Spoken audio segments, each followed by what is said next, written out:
Halo semuanya, kembali lagi ke Bilsa Podcast Series. Saya Noriko dan hari ini saya akan memandu episode Bilsa Podcast Series untuk hari ini. Episode Bilsa Podcast Series hari ini akan membahas tema perdagangan internasional. Hari ini kita kedatangan tamu spesial. Perkenalkan Mas Zaki, dosen dari Fakultas Business Law, Binus University. Saya persilahkan kepada Mas Zaki untuk memperkenalkan diri lebih dahulu. Seperti apa sih mata kuliah yang Bapak ajar dan spesialisasi Mas Zaki? Halo Nono dan teman-teman semua, salam kenal, saya Zaki. Saya punya spesialisasi pada isu hukum perdagangan internasional di Business Law Binus University. Kebetulan saya juga sudah menulis ya beberapa buku mengenai hukum perdagangan internasional, hukum transaksi bisnis transnasional, aspek hukum ekonomi, hukum pariwisata syariah di ASEAN, dan masih banyak lagi sebenarnya judul-judul lainnya. Ada beberapa bestseller di Gramedia, juga diterbitkan di salah satu penerbit internasional di Brill ya di Belanda, dan juga artikel-artikel yang juga membahas soal topik-topik hukum perdagangan internasional. Kira-kira begitu Nono. Kenapa Mas Zaki memilih untuk mendalami perdagangan internasional, Mas Zaki? Ya, kita tahu bahwa kalau kita lihat saja misalnya law firm di Indonesia yang punya spesialisasi dalam isu hukum perdagangan internasional itu kurang dari 5 di Indonesia. Bahkan saking sulitnya kita mendapatkan lawyer yang ahli di bidang itu, satu kali kita pernah melawan Amerika Serikat di WTO, harus menyewa seorang lawyer, Mayer Brown ya pada saat itu, yang harganya sangat mahal sekali. Dan ini kesempatan sebenarnya buat tidak hanya praktisi tapi juga akademisi untuk mengembangkan ya kapasitas ini, karena di tengah usaha Indonesia untuk terus melakukan penetrasi pasar ke dunia, itu juga harus didukung oleh ahli-ahli hukum perdagangan internasional. Dan BINUS punya juga concern ya, karena kita punya rumpun keilmuan, salah satunya adalah International Trade and Commerce, gitu. Sehingga topik hukum perdagangan internasional itu menjadi rumpun yang diunggulkan di Business Law BINUS University. Seperti itu ya Mas Zaki ya. Sepertinya menarik. Nah, untuk topik hari ini yang akan diangkat dalam Bilsa Podcast Series adalah seputar dengan perdagangan yang berkaitan dengan ekspor impor, terutama pada negara Eropa. Sebenarnya mengapa keadaan resesi di dunia saat ini dan invasi yang terjadi pada tahun 2022 sangat mempengaruhi keadaan ekspor dan impor di dunia ini, Mas Zaki? Bagaimana dengan pendapat Mas Zaki sendiri? Iya, situasi ketika kita menghadapi global pandemic ya, 3 tahun lamanya dan diperparah dengan invasi Rusia dan Ukraina, itu sebenarnya persis dengan kejadian pada saat Perang Dunia Pertama. Pada saat itu ada virus yang dikenal dengan Spain flu, dan juga terjadi perang, ya, gencatan militer yang menelan hampir 500 juta nyawa pada saat itu. Jadi situasi yang kemudian sempat digadang-gadang menjadi Perang Dunia Ketiga karena ketegangan antara Rusia Ukraina yang membuat blok dan kutub di beberapa negara di dunia, dan pandemi yang tidak berakhir ya, justru malah menjadi mutasi ya berkali-kali, bahkan boleh dikatakan sekarang pun juga masih ada residu dari global pandemic itu. Dan ini yang kemudian membuat, dulu kita ingat betul ya bagaimana negara melakukan lockdown, bahkan banyak negara yang kemudian membatasi impor mereka kalau kemudian ada barang yang datang, barang impor yang datang dari Tiongkok. Tiongkok waktu itu dianggap sebagai sumber masalah dari global pandemic ya, virus COVID-19. Nah, memang kita tahu bahwa pasca Perang Dunia Kedua, negara-negara itu berpikir untuk membangun kembali negara itu tidak mungkin dilakukan dengan gencatan militer, tetapi dengan membangun hubungan perdagangan dan hubungan bisnis internasional. Ini adalah pemahaman yang muncul setelah banyak menelan korban dan banyak kerusakan fisik ya yang diakibatkan oleh Perang Dunia Kedua. Nah, oleh karena itu mulailah terjadi transformasi besar kan, bagaimana kemudian paham soal merkantilisme pada saat itu yang berpikir ekspor sebanyak-banyaknya, impor sedikit-dikitnya, itu udah mulai ditinggalkan. Karena cara berpikir globalisasi, kolaborasi, itu semakin makin tegas ya dilakukan oleh banyak negara. Bahkan kemudian lahirlah organisasi World Trade Organization, perdagangan internasional. Nah, kaitannya kemudian kembali pada soal Rusia dan Ukraina, ini punya pengaruh yang luar biasa. Karena sanksi ekonomi yang kemudian dijatuhkan oleh Amerika Serikat, negara-negara Uni Eropa terhadap Rusia, itu menurut Mas menulis di koran Sindo pada saat itu, dan sudah Mas sampaikan kepada Duta Besar Rusia, ini justru menenggelamkan semua negara di dunia pada situasi yang makin parah. Jadi menjatuhkan sanksi ekonomi kepada Rusia bukan jalan yang terbaik. Justru itu malah membuat semua negara itu tersedot pada persoalan resesi ekonomi yang sangat mengkhawatirkan. Ya, salah satunya adalah arus perdagangan internasional kita menjadi macet dan tidak seluas apa yang terjadi sebelum global pandemi. Kira-kira itu aja. Baik. Kalau kita lihat-lihat Mas Zaki ya, berdasarkan banyak portal-portal berita sendiri pun banyak yang menyatakan kalau misalnya Tiongkok ini sendiri mulai mengambil arus ekspor impor, terutama yang sebelumnya menjadi bidang Rusia, sekarang mulai diambil alih oleh Tiongkok sendiri. Menurut Mas Zaki, apakah yang dilakukan Tiongkok ini mampu memperkuat dan membangun ekonomi di Uni Eropa dalam bidang ekspor impor lebih baik daripada Rusia, Mas Zaki? Ya, jadi kalau kita lihat memang secara ideologi ini punya kemiripan antara Rusia dengan Tiongkok. Ada keintiman hubungan di antara Rusia dan Tiongkok, terutama ketika Ukraina ini membangun cywar kepada dunia bahwa dia punya relasi yang dekat dengan Amerika Serikat. Awalnya Tiongkok tuh mengambil posisi netral pada urusan Rusia dan Ukraina, tetapi kemudian sejak Ketua DPR Amerika Serikat datang ke Taiwan, itu memberikan pukulan berat bagi Tiongkok ya, yang dia terkenal dengan kebijakan satu China.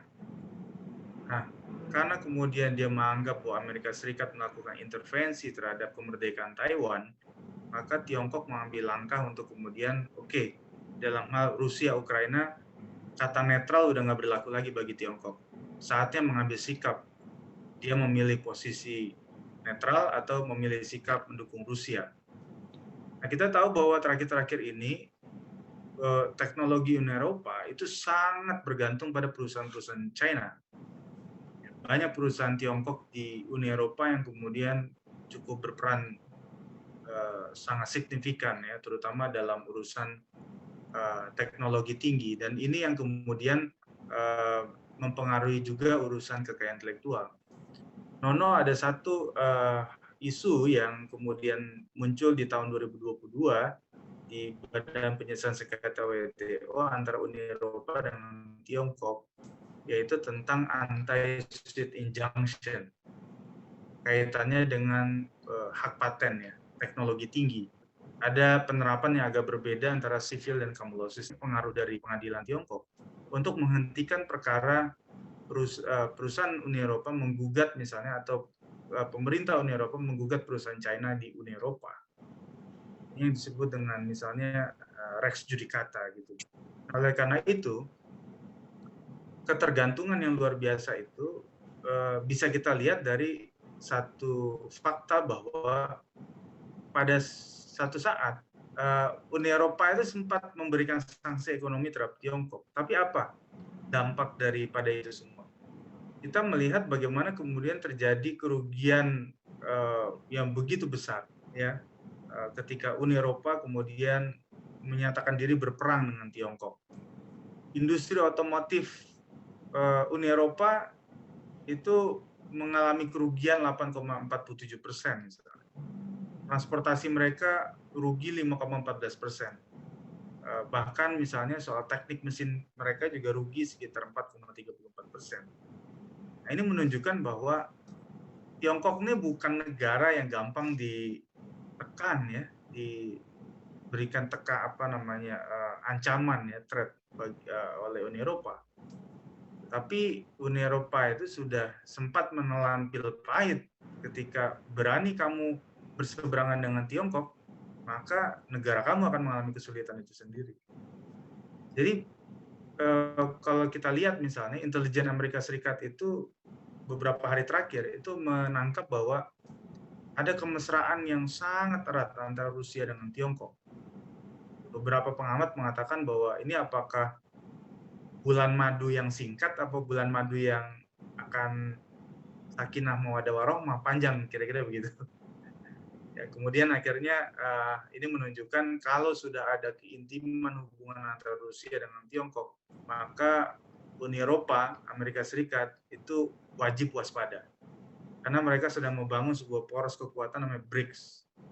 Bahkan tidak segan-segan kemudian sekarang Rusia itu melobi Indonesia untuk masuk dalam poros BRICS ya. Brazil, Rusia, India, China, South Africa. Nah, itu yang penting menurut Mas Zaki. Seperti yang kita tahu ya Mas Zaki ya, walaupun Tiongkok dan Rusia saat ini memiliki hubungan yang sangat erat dan hubungan yang sangat mesra, namun apakah sektor-sektor yang dahulunya memang dikuasai oleh Rusia ketika diambil alih oleh Tiongkok, apakah benar-benar memberikan dampak yang positif ataukah akan mengeluarkan sebuah dampak yang negatif, Mas Zaki? Ya, memang hubungan negara-negara dengan Tiongkok ini tidak selamanya baik. Contoh saja di Indonesia misalnya. Kita ingat ya bagaimana proses bidding kereta cepat Jakarta-Bandung itu dulu sempat mau jatuh ke tangan Jepang. Tapi lalu kemudian belakangan Tiongkok menang kan gitu. Setelah Tiongkok diberikan proyek itu, lalu kemudian kita tahu terjadi pembengkakan biaya. Sampai APBN kita nggak sanggup. Nah, begitu juga mungkin terjadi di negara-negara lain gitu. Artinya Tiongkok ini punya kewarasan dan punya strategi yang begitu agile ya menurut Mas dalam konteks bisnis gitu, sehingga kemudian membuat partner itu di awal-awal memang merasa ini potensi yang besar, tapi dalam perjalanannya seringkali kemudian terjadi dispute. Begitupun dengan Rusia. Rusia bagaimanapun ya, meskipun terakhir dia katakan ekonominya sempat terpuruk lalu kemudian bangkit lagi, diberikan sanksi ekonomi, banyak investor kabur dari Rusia, bahkan bukan hanya investor, warga Rusia juga kabur gitu ya. Bahkan kemarin kalau dengar juga itu warga Rusia itu pengen beli properti di Thailand ya kan, bahkan di Indonesia juga sama gitu ya.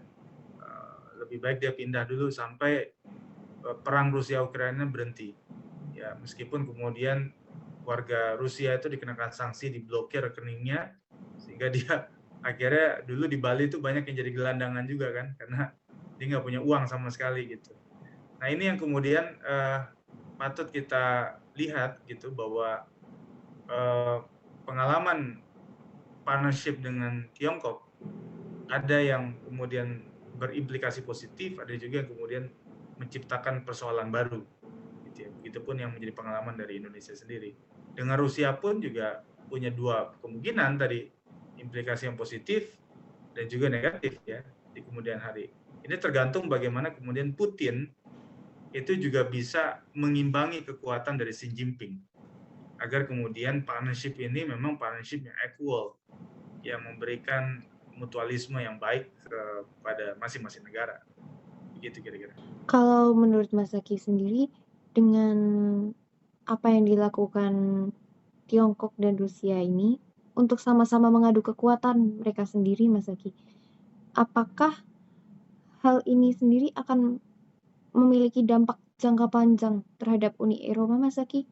Karena seperti yang kita tahu, Tiongkok dan Rusia keduanya adalah negara yang kuat baik secara ekonomi dan infrastruktur negaranya. Iya pasti Uni Eropa akan kena implikasinya karena gini, Uni Eropa itu dulu dianggap menjadi regionalisme yang paling kuat di muka bumi. Ya, setelah itu ASEAN. Nah, tapi kemudian Uni Eropa juga tidak selamanya bisa menciptakan integrasi yang stabil. Terbukti misalnya dengan Brexit ya, ketika UK keluar, yang dimana dia punya mata uang yang begitu oke ya, pounds, itu berimplikasi terhadap bagaimana stabilitas Uni Eropa karena kita tahu krisis di 2008 misalnya yang kemudian melibatkan Yunani gitu ya, Itali, Spanyol dan sebagainya. Makanya kenapa Erick Thohir itu bisa beli Inter Milan waktu itu karena memang Liga Italia itu sampai terkena dampak krisis luar biasa sampai nggak sanggup bayar gaji dan sebagainya. Global pandemic juga membuat banyak klub-klub Eropa juga hancur lebur kan begitu. Barcelona aja klub sebesar itu nggak mampu akhirnya menggaji pemainnya sehingga pemainnya harus mau untuk dipotong gajinya gitu ya. Itu dampak ekonomi yang sebegitu luar biasanya. Padahal industri sepak bola Eropa itu kita tahu yang paling besar di dunia. Nah ini yang kemudian kita melihat bahwa Uni Eropa itu nggak sekuat dulu. Jadi kalau Rusia dan Tiongkok kemudian bersatu itu udah lebih dari cukup melawan jumlah Uni Eropa yang mungkin lebih daripada itu. Bahkan sekelas NATO saja itu udah ketar-ketir kalau sudah melihat persekutuan antara Rusia dan Tiongkok. Nah ini yang menurut Mas akan menjadi episode yang menarik gitu ya melihat sikap Uni Eropa pasca menyatunya kepentingan Rusia dan Tiongkok.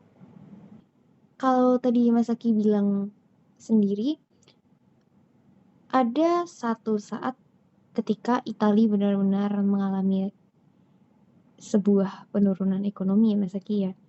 Namun kalau dilihat secara data statistik, bahkan kemarin ketika terjadi resesi besar-besaran di dunia ini Mas Aki, kita melihat secara data di Uni Eropa bahwa negara Swiss dapat menahan resesi tersebut. Kalau menurut Mas Zaki, kenapa hal itu dapat terjadi Mas Zaki? Ya, kalau kita lihat Swiss ini menarik karena di tengah inflasi negara-negara di 2 digit misalnya 12%, 11 sampai 10%, Swiss ini bisa bertahan di angka 3,3% kalau tidak salah inflasinya. Dari prediksi awal itu sekitar 3,6%. Ada beberapa hal yang kemudian membuat Swiss itu menjadi cukup berhasil dikatakan di tengah global pandemic dan perang. Satu, dia melakukan pembatasan terhadap upah. Ini menjadi penting karena dia mencoba untuk menjaga kemampuan iklim bisnis ya agar tidak sampai kemudian banyak pelaku bisnis dalam negeri maupun asing itu hengkang lah kira-kira gitu ya dari Swiss itu sendiri. Yang kedua adalah kemandirian dalam energi. Dan yang ketiga adalah soal kemandirian dalam pangan. Karena kita tahu waktu global pandemic dan perang, energi dan pangan itu menjadi komoditi yang paling diperebutkan. Bahkan presiden di tengah orang sibuk membahas soal resesi ekonomi di tahun 2022-2023, Indonesia itu sudah mengantisipasi soal krisis pangan. Soal krisis pangan. Menteri Pertanian kita aja itu sampai beberapa kali diingatkan soal hati-hati soal pangan. Jangan sampai kemudian kita tidak punya kemandirian dari pangan, lalu tiba-tiba kondisi negara lain itu unpredictable, kita bisa terjadi inflasi pangan. Jadi supply and demand-nya ini nggak masuk. Mengimpor pangan di situasi yang kisruh seperti sekarang itu cukup rentan dan berbahaya. Dulu kita pernah rasakan juga, mungkin sekitar 3-4 tahun yang lalu ketika atau 5 tahun yang lalu ya ketika Vietnam, Thailand, Malaysia itu mengalami krisis politik dalam negeri. Nah kita kebetulan punya ketergantungan impor dari beberapa negara yang tadi Mas sebutkan. Nah, akhirnya gara-gara kemudian terjadi krisis politik dalam negeri di negara mereka, itu menyebabkan kita menjadi kesulitan memenuhi pangan domestik. Ya. Nah, ini cukup berbahaya. Nah, Swiss itu mampu menjaga 3 hal tadi, membatasi upah, kemandirian pangan, dan kemandirian energi.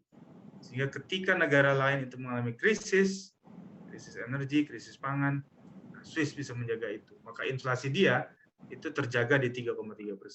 Gitu. Kalau kita lihat ya Mas Zaki ya, memang Swiss adalah sebuah negara yang mandiri. Namun apakah apa yang dilakukan Swiss ini bisa diterapkan juga di negara-negara lain di Uni Eropa, Mas Zaki?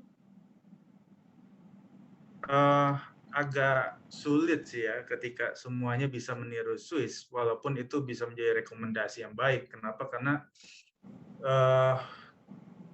negara-negara